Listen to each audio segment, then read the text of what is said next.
আজিয়ে প্রভাতে রবির কর, কেমনে পশিল প্রাণের পর, কেমনে পশিল গুহার আধারে প্রভাত পাখির গান।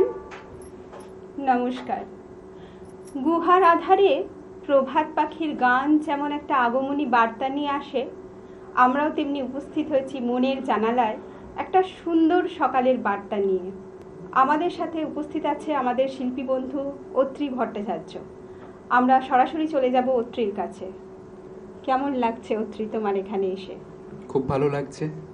আমরা তো সবাই জানি 23শে জানুয়ারি একটা বিশেষ দিন, বীর নেতাজি সুভাষচন্দ্র বোসের জন্মদিন।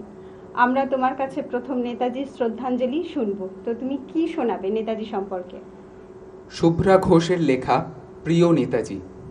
আমরা শুনে নিই কবিতাটা।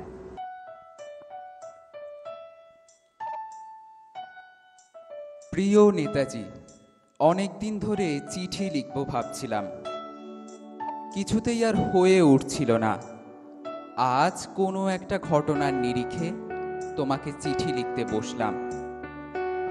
ছেলেবেলায় আমাদের দোতলার ড্রয়িং রুমে তোমার ছবি, জন্মদিনে পেতাম বই, সেখানেও তুমি। বাবার গল্পে তোমার বীরত্ব, দেখতে দেখতে শুনতে শুনতে ক্রমে আমিও তোমার ভক্ত। বাবা বলতেন ইন্ডিয়ার আর একজন নেতাজির দরকার ছিল।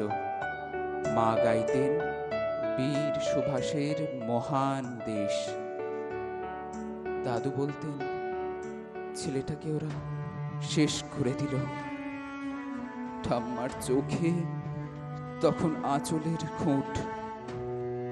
এসবের মধ্যে বড় হওয়া আমিও কেমন একটা ঘোরের মধ্যে থাকতাম।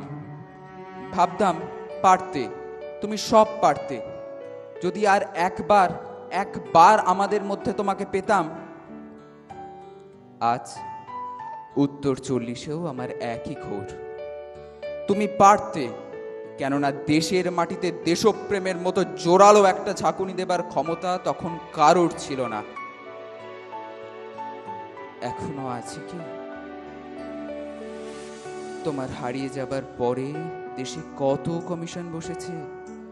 ভারতের পূর্ব, পশ্চিম, উত্তর, দক্ষিণ, কোনো পীর, কোনো সন্ত, কোনো দয়ালু বৃদ্ধকে দেখে ভুল করেছে সবাই।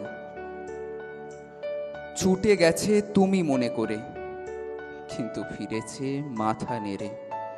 তবু তোমাকে পাবার আশায় বুক বেঁধেছে। তুমি তো শুধু বসু পরিবারের নও, গোটা ভারতবর্ষের মণিকোঠার হীরক, যার আলোর শুদ্ধতা পারে কালোকে সাদা করতে। এই বিশ্বাসে ভর করে সবাই ভেবেছিল তুমি আসবেই, কিন্তু এলে না। কেটে গেল অনেকগুলো বছর, পেরিয়ে এলাম জীবনের অনেক গলি খুঁজে। তুমি এখন বিমানবন্দরে, সভা সমিতিতে, রিসার্চ ব্যুরোতে, এমনকি ছেলের নামকরণেও। তবু হৃদয় যেন দোলা দেয় না। জানো, তোমার জন্মদিনটা এখন সবাই ছুটির দিন বলে আয়েশ করে উপভোগ করে। আর ছেলেরা, তারা তো এখন দেশ থেকে বিদেশের খবরই বেশি রাখে। আর মেয়েরা, তারাও স্বাধীনতার ভেলায় চড়ে হতচকিত। শুধু মাটিটা কাঁদে। সেই কান্না যেন ভূমিকম্প, খরা, এল নিনো, বন্যা হয়ে চারিদিক ভাসিয়ে দেয়। এখন অভিমান করে শুয়ে থাকবে রেনকোজিতে। আজ যখন ঘাড়ের উপর AK-47 নিঃশ্বাস, রক্তের হরি খেলা, ধর্মের জিগিরে, তখন শোনাও সেই আওয়াজ। আমি সুভাষ বলছি। মেয়েটা দৌড়ে এসে বলবে, মা মা, দেখো উনি আসছেন। পাশের বাড়ির মেসমশাই ডাকবেন জানালা দিয়ে, বৌমা, আমি বলিনি উনি ফিরে আসবেন? খোলা জানালা ধরে দাঁড়াবেন মায়েরা, তাদের ডান হাতে শঙ্খ, বাঁ চোখে জল। নদী হবে উত্তাল, নৌকা বেসামাল, পরাণ মাঝিও চেঁচাবে, উনি আসতেছেন। সবুজ মাঠে শিশুদের হাতে পতাকার দোলা, উনি আসছেন। উনি আসছেন, উনি ফিরে আসছেন। তোমার হারিয়ে যাওয়া জন্মদিনের ভেতর থেকে উঠে আসুক আর একটা 23-এ। আজ স্বাধীনতার ঠিক আগের মুহূর্তে দাঁড়িয়ে তোমাকে আমার এই চিঠি। প্রণাম নিও। ভালো থেকো নেতাজি। সত্যি অসাধারণ, মন্ত্রমুগ্ধের মতো শুনলাম। সত্যি মনে হয় না নেতাজি ফিরে এলে বেশ ভালো হতো? আমরা সেই ছোটবেলায় ড্রয়িং রুমে শোবার ঘর থেকে সেই যে নেতাজির ছবি দেখে তার আবেগ দিয়ে শুরু করি, এই আবেগটার যেন শেষ নেই, তাই না? তো এখন তোমার কলেজ জীবনে এসেও মনে হয় না যে আমরা তার পদধ্বনি শুনতে পাচ্ছি? তো তুমি যে এই বাচিক চর্চায় এলে, এটা তোমার শুরুটা কিভাবে হলো যদি আমাদের দর্শক বন্ধুদের একটু বলো। শুরু হয়েছিল আজকের থেকে 3-4 বছর আগে। সুন্দরবনের প্রত্যন্ত গ্রাম মৌখালি, সেখানে অবস্থিত নর্মদা শঙ্কর আশ্রম।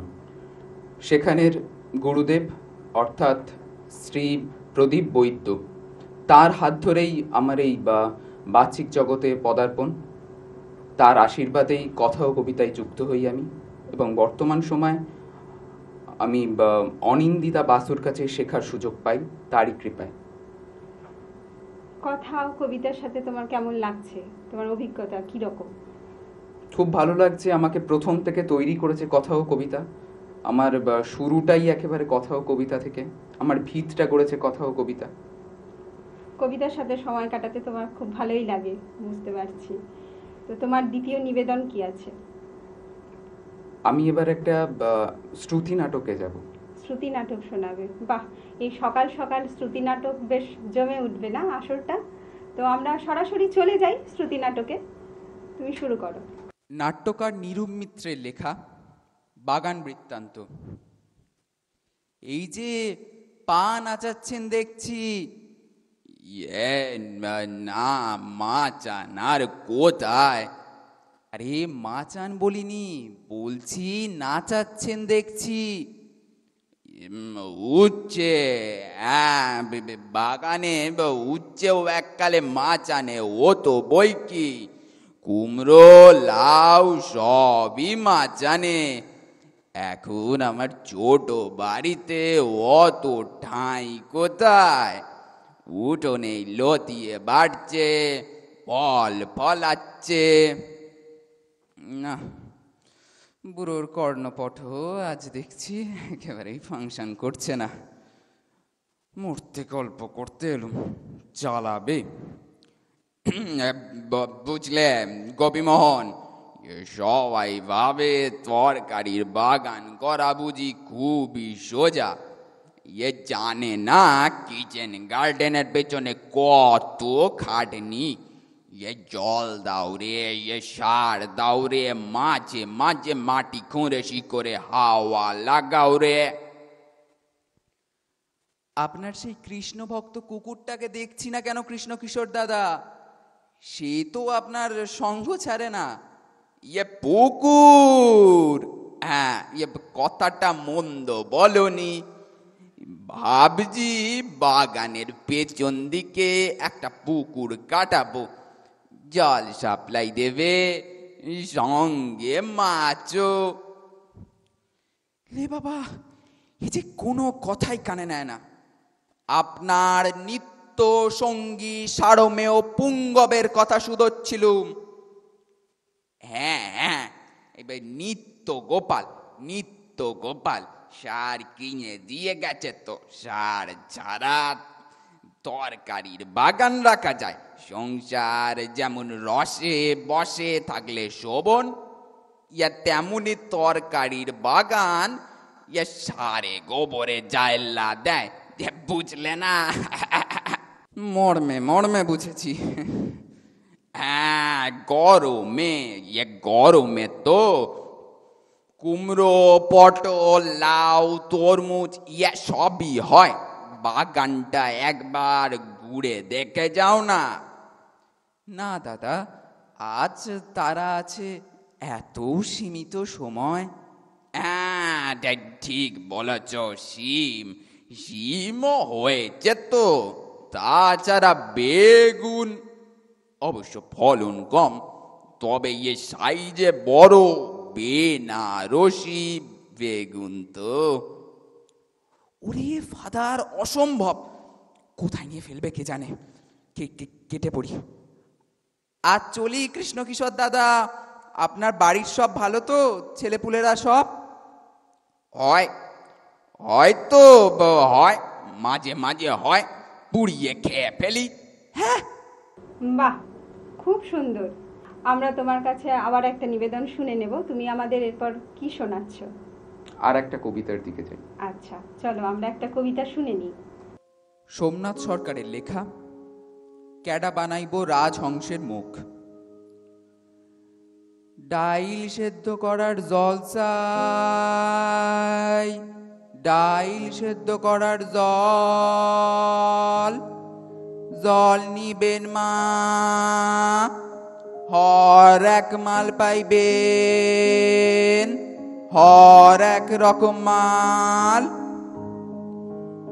গলির মুখে বাঁক নেবার আগেই চেঁচিয়ে ওঠে ছোট্ট শিশু, ও হর এক মাল, ও ফেরিওয়ালা ফেরিওয়ালা। মাথার থেকে ছাকাটা নামাতে নামাতে জিজ্ঞাসা করে, এই কি নিবা খোকা? জলের মগ, মশলার কৌডা, কাপড় কাঁচা বেরাস, বান্দরের মুখোশ, কি দিমু?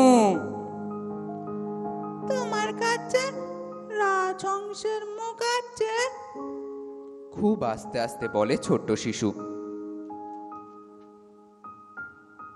কি কইলা? হাঁসের মুখ ফিরা কও।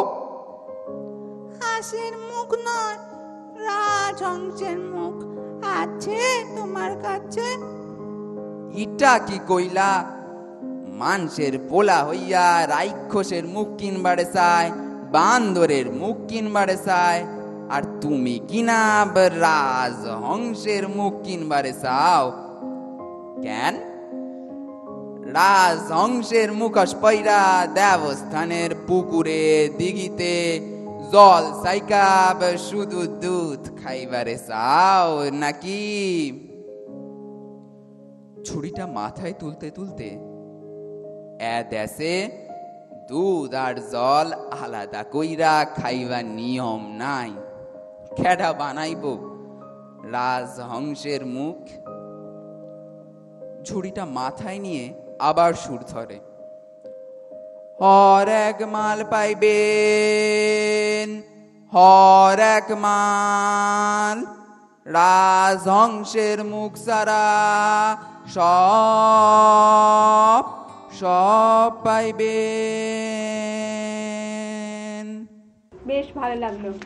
সকালটা বেশ জমে উঠেছে না কবিতার আড্ডায়? আমরা তোমার পরবর্তী নিবেদনটা শুনে নেব।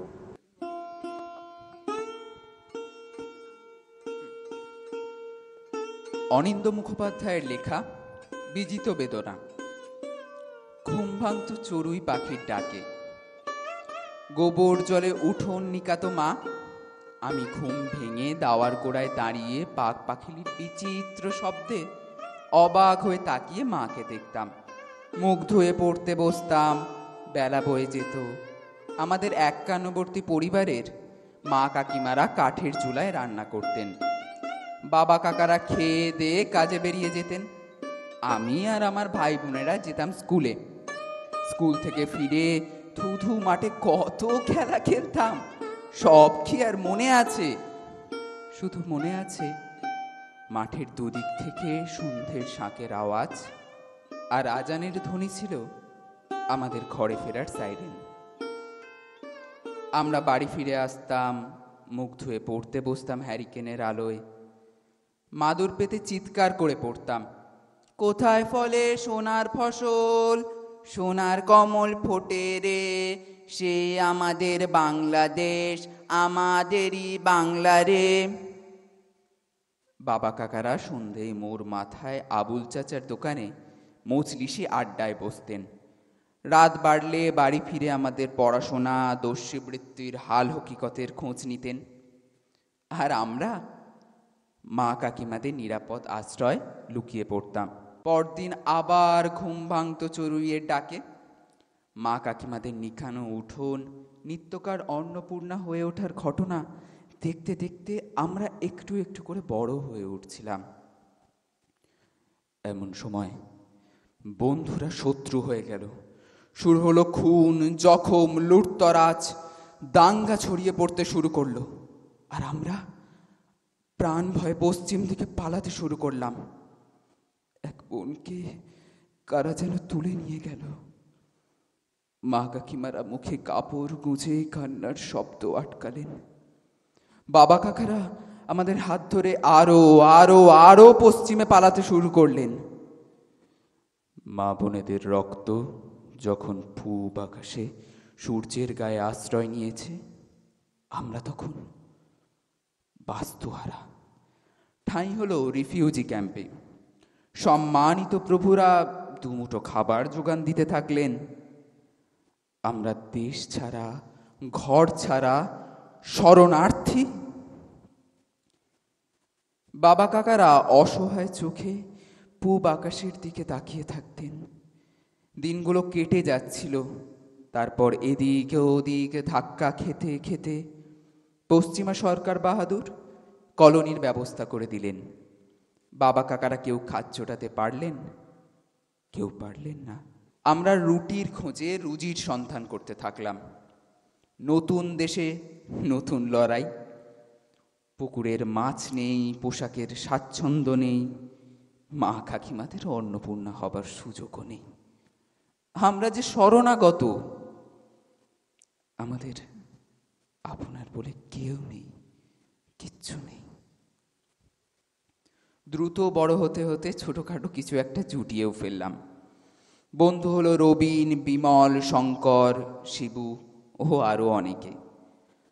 আড্ডায় যখন ফেলে আসা বাড়ি, পুকুর, জমির কথা বলতাম, ওরা হাসতো। কাউকে বিশ্বাস করাতে পারতাম না, হাসতো ওরা। ভাবতো বানিয়ে বলছি। আজও হাসে। আমাদের আড্ডার হাসির খোরাক আমি, আমার ফেলে আসা দেশ।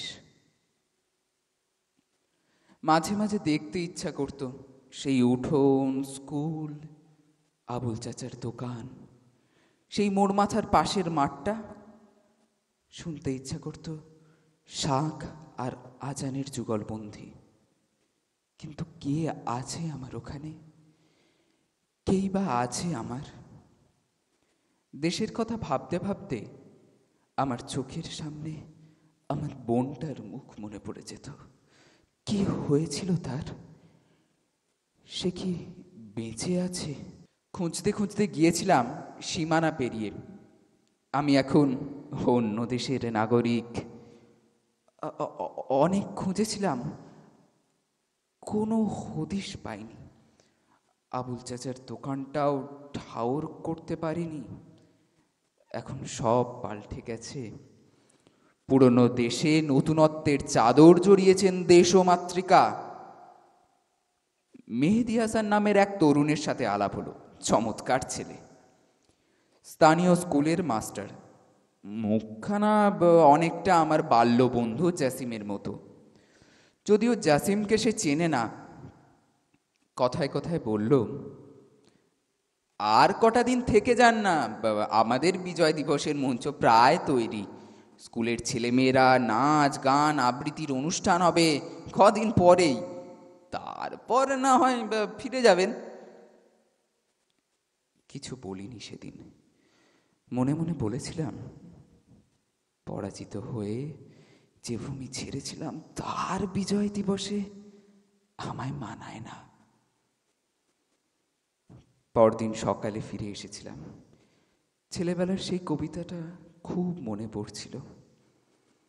কোথায় ফলে সোনার ফসল, সোনার কমল ফোটে রে, সে আমাদের বাংলাদেশ, আমাদেরই বাংলা রে। সুন্দর সকালটা অত্রির কবিতায় আরো সুন্দর হয়ে উঠেছে। আমরা অত্রির কাছে পরে কি শুনবো? শ্রুতি নাটক। বাহ, শ্রুতি নাটক শুনবো। শুনে নি, আমরা আর দেরি করব না। নাট্যকার নিরূপ মিত্রের লেখা। ভালো আছেন? নরহরিদা, আরে ও নরহরিদা, ভালো আছেন? কে? আগে আমি হরিহর।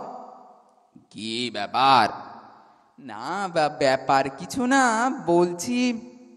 ব্যাপার কিছু না? ব্যাপার কিছু না তো খামোকা মাঝ রাস্তায় দাঁড় করালে কেন? দাঁড় করায়নি তো, হঠাৎ দেখা হয়ে গেল, তাই বলছিলুম। দাঁড় করাওনি? দাঁড় করাওনি? দস্তুর মতো পথ আঁকলে রেখেছ, একবার জায়গা জুড়ে খাড়া, অথচ বলছো দাঁড় করাওনি। এ বাবা, ছি ছি ছি ছি ছি, পথ আঁকলে রাখবো কেন? এই নিন, এই নিন, সরে দাঁড়ালাম। যখন ইচ্ছে পথ আঁকলাবে, যখন ইচ্ছে সরে দাঁড়াবে, সেটি হচ্ছে না। কেন দাঁড় করালে তার উত্তর দাও। ওই তো বললুম, ব্যাপার কিছু নয়, একটা ছোট প্রশ্ন।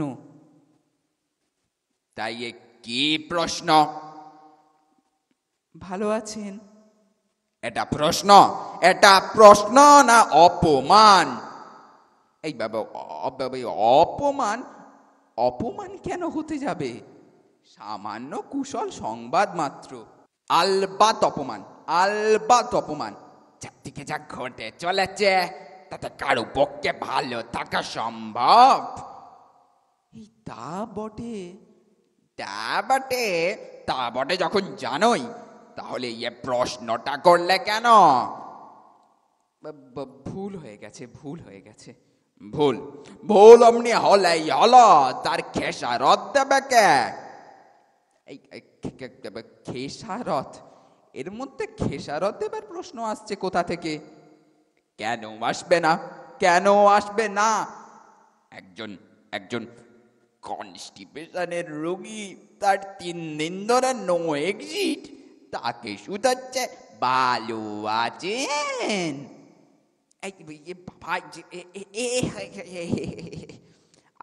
আমি জানতুম না দাদা, অন্যায় হয়ে গেছে। আমি বরং প্রশ্নটা বদলে নিচ্ছি। প্রশ্ন বদলাবে? কি প্রশ্ন করবে শুনি? এবার থেকে দেখা হলে বলবো, এই যে দাদা, আপনি নিশ্চয়ই ভালো নেই। তার মানে? তার মানে তুমি চাও আমি কখনোই ভালো না থাকি, তাই তো? এই না না, এই তা কেন? তাই তো, তাই তো, দেখা হলেই ভালো না থাকার কথা শুধলে মানুষের হারানো শোক, হারানো ব্যথা বেদনা উতলে ওঠে। এটাও জানো না? এই আপনি কি বলছেন? ঠিকই বলছি, ঠিকই বলছি। এই তো, এই তো, আমি হাঁটুর ব্যথার কথাটা ভুলেই ছিলাম। তুমি যেই জিজ্ঞাসা করলে, তা নিশ্চয় ভালো নেই। অমনি, ও বাবা, অমনি মনে পড়ে জাগিয়ে উঠল। বাবা, ঘাট হয়ে গেছে নরহরিদা, আর দেখা হলেও কোনো প্রশ্ন করব না। তার মানে আমাকে অগ্রাহ্য করে পাশ কাটিয়ে চলে যাবে?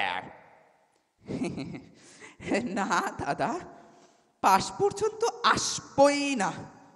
অমুক নজরে এলেই দূর থেকে সটকে পড়ব, নমস্কার।